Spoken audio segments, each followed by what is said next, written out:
ರಾಹುಲ್ ಗಾಂಧಿ ಅವರು ಯಾವಾಗ ಬರ್ತಾರೆ? ರಾಹುಲ್ ಗಾಂಧಿ ಅವರು ಬರೋದು ತಡ.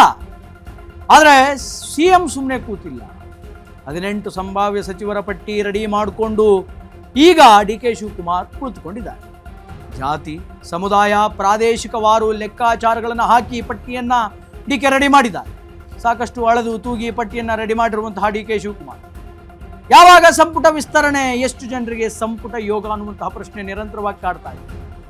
ಮಂತ್ರಿ ಯೋಗ ಯಾರ್ಯಾರಿಗಿದೆ? ರಾಜ್ಯ ಕಾಂಗ್ರೆಸ್ಸಿನಲ್ಲಿ ಈಗ ದೊಡ್ಡ ಪ್ರಮಾಣದ ಕ್ಯೂರಿಯಾಸಿಟಿ ಇದೆ, ದೊಡ್ಡ ಪ್ರಮಾಣದ ಕುತೂಹಲ. ಅಶ್ವವೇಗ ನ್ಯೂಸ್ನಲ್ಲಿ this is a big political exclusive news ಅಂತ ಹೇಳ್ಬೋದು.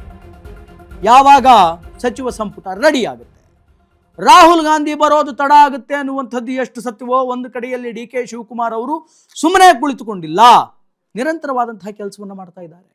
ಒಬ್ಬರಲ್ಲ ಇಬ್ಬರಲ್ಲ 18 ಜನರ ಸಂಭಾವ್ಯ ಸಚಿವರ ಪಟ್ಟಿಯನ್ನ ರೆಡಿ ಮಾಡಿಕೊಂಡು DK ಶಿವಕುಮಾರ್ ಅವರು ಕುಳಿತುಕೊಂಡಿದ್ದಾರೆ.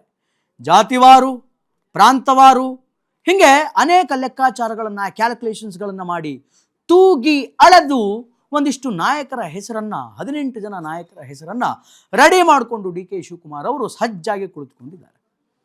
ಇನ್ನೇನು ರಾಹುಲ್ ಗಾಂಧಿ ಬರ್ತಾ ಇದ್ದಂತೆ ಉಭಯ ನಾಯಕರು, ಹಾಲಿ CM ಮತ್ತು ಮಾಜಿ CM ಇಬ್ಬರು ಕೂಡ ದೆಹಲಿಗೆ ಹಾರ್ತಾರೆ, ದೆಹಲಿಗೆ ಧಾವಿಸ್ತಾರೆ.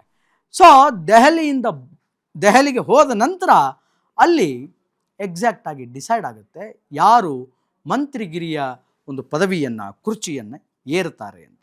ಇನ್ನು ಇದಕ್ಕೆ ಸಂಬಂಧಪಟ್ಟಂತೆ ಯಾವ್ಯಾವ ಸಮುದಾಯಗಳಿಗೆ ಮಣೆಯನ್ನು ಹಾಕಿದ್ದಾರೆ ಸಚಿವಗಿರಿಗೆ DK ಶಿವಕುಮಾರ್ ಅವರು ಅಥವಾ ಮತ್ತು ಕಾಂಗ್ರೆಸ್ಸಿನ ಇತರೆ ಹಿರಿಯ ನಾಯಕರು ಅಂದರೆ ಸಿದ್ದರಾಮಯ್ಯನವರು ಅನ್ನುವಂಥದ್ದನ್ನು ನೋಡೋಣ. ಸಮುದಾಯವಾರು, ಪ್ರಾಂತವಾರು, ಹೀಗೆ ಅನೇಕ ಲೆಕ್ಕಾಚಾರಗಳನ್ನು ಮಾಡಿ